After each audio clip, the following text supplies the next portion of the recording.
अंमळनेर येथे अहिराणी साहित्य संमेलन 5वे याची सुरुवात झालेली आहे आणि अंमळनेर ही संत सखाराम महाराज यांची पावनभूमी व परमपूज्य साने गुरुजी यांची कर्मभूमी। या पावनभूमीत आज अहिराणी साहित्य संमेलन मोठ्या उत्साहात साजरे करण्यात येत आहे आणि या साहित्य संमेलनात हजारोच्या संख्येने खानदेशी बांधव यांनी उपस्थिती लावलेली आहे। त्याचप्रमाणे विविध मान्यवर आमदार खासदार व विविध क्षेत्रातील सांस्कृतिक सामाजिक व राजकीय क्षेत्रातील मान्यवरांची उपस्थिती लावलेली होती आणि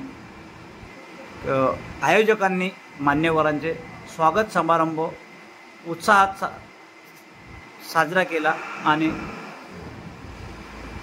मान्यवरांनी अहिराणी साहित्य संमेलनात अहिराणीमध्ये आपली भाषणे केली। या संतांच्या पावनभूमीत आज 5वे साहित्य संमेलन अहिराणी हे मोठे उत्साहात साजरा करताना आपल्याला नागरिक दिसत आहे आणि या अंमळनेर नगरीत या पावन नगरीत छत्रपती शिवाजी महाराज नाट्यगृह या ठिकाणी अंमळनेर येथे मोठ्या उत्साहात अहिराणी साहित्य संमेलन 5वे 2025 हे मोठ्या थाटात साजरा करताना आपल्याला अहिराणी बांधव अंमळनेर नगरीमध्ये आपल्याला दिसत आहे।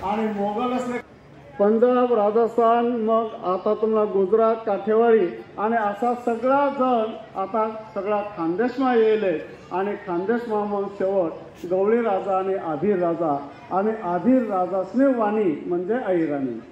आता आपल्या याला न वाणा येत नाही पण लोकेशने ते आता आपण अहिराणीच बोल। खूप चांगला दिन राहिला, चांगला दिन काही राहिला।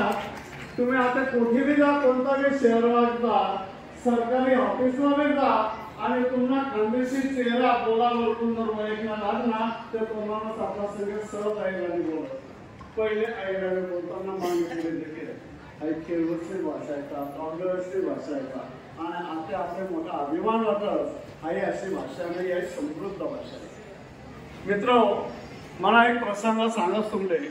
मी 2007 देशदूतमा चांगबोला नावनं एक प्रोसिडिंग अहिराणीमत अजेंडा काढला आणि मग अहिराणीमत ज्या ज्या पुस्तके लिखित होती त्याचे प्रोत्साहन द्यावं। आज मला सांगायला अभिमान वाटत आम्ही जवळजवळ 7 पुरस्कार दरवर्षी देतो। पहिला पुरस्कार आपला अहिराणीमत कीर्तनकार त्यांना आला होता कुंभार गुरुजी, त्याचा नावाला एक पुरस्कार आहे कुंभार गुरुजी पुरस्कार। दुसरा सदाशिव अण्णा त्याचा पुरस्कार, त्याचा आईना पुरस्कार। नंतर धुळा जिल्ह्यामधला जैन मताच्या शिक्षण सम्राट झेडबी नाना त्याचा नावाला एक पुरस्कार। ज्या अहिराणी खानदेशी संस्कृतीमा वेशभूषा आहे त्याचं स्वागत मला करा।